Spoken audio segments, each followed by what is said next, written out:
Hi there, Talia. Hope you're doing well. Hope your friend is having I believe it was a wedding that you're going to. Hope you're having a good time. This is your video lesson for today. Three things I want to talk about. If you have any questions, you want me to look at anything afterwards, feel free to shoot a message over and I'll be more than happy to put in my 2 cents. So cool, let's go down the list and go from there. So the first thing is I'm gonna give you a power chord exercise.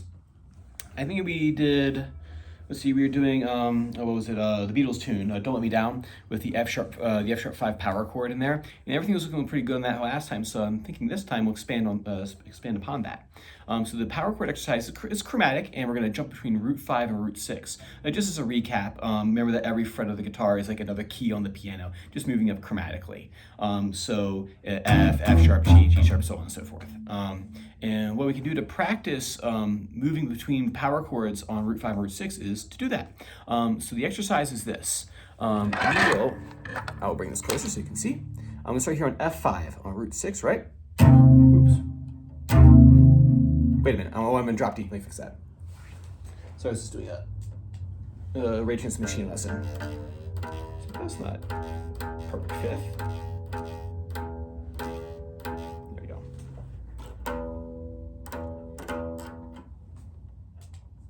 Yeah.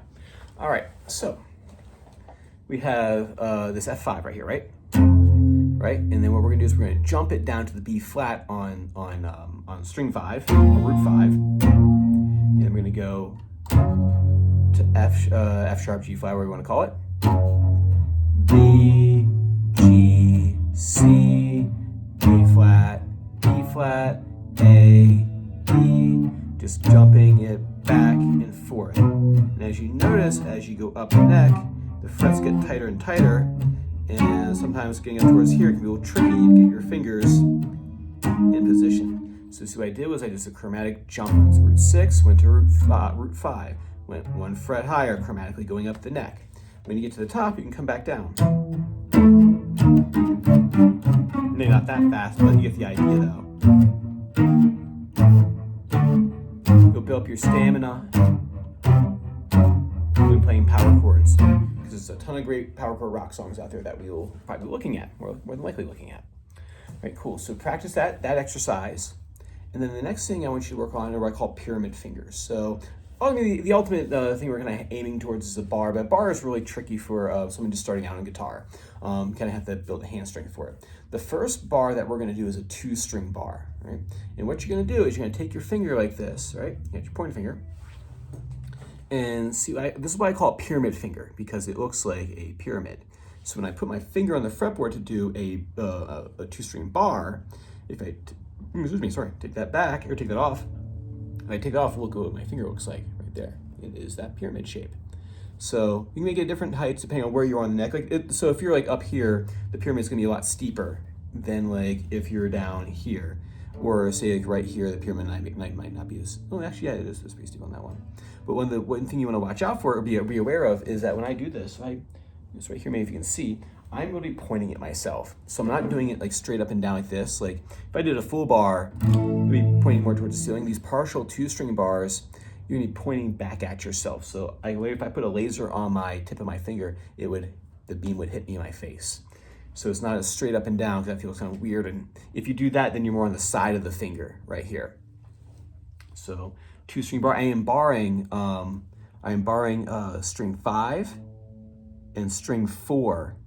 If I push down, I don't know if you can see this or not, but like you can see we're on the pad of my finger where I am pressing on the string. So the pyramid finger, I'm favoring the thumb side of the hand. So I'm pushing down like this. You know, I'm not completely on the left side right here, but I am favoring it. And I am pointing back towards myself. Right.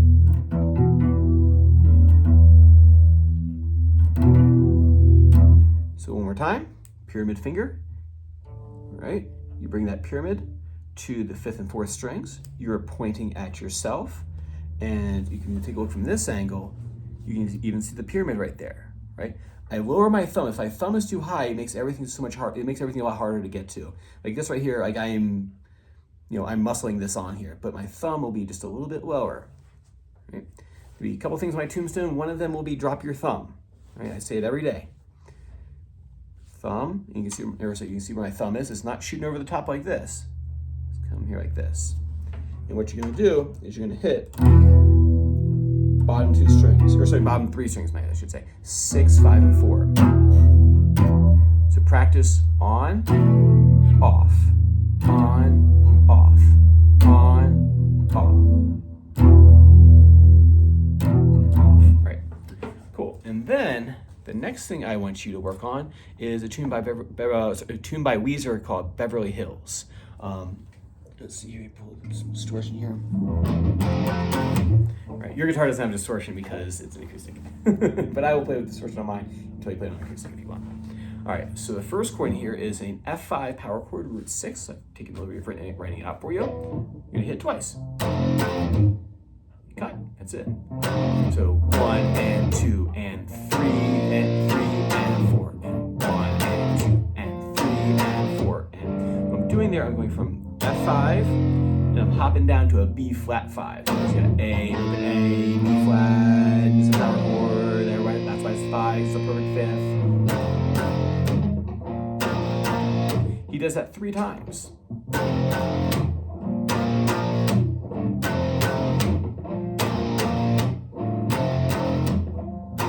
Oh shoot, I forgot to write that in. My bad.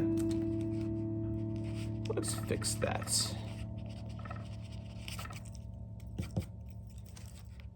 C5. You go up to C5, root 5. I'll go ahead and send that before I checked it.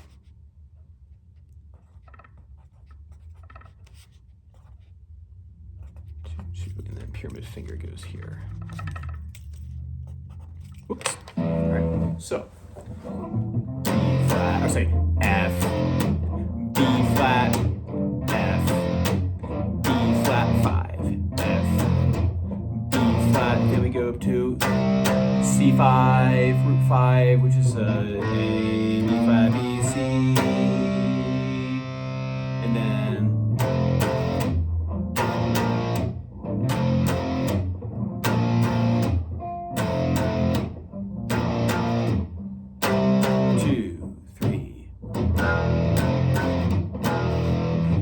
4.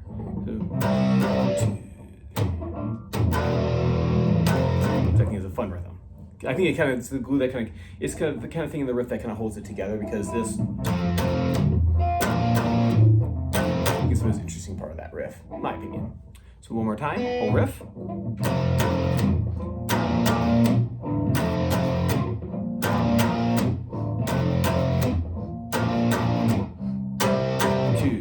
3, 4.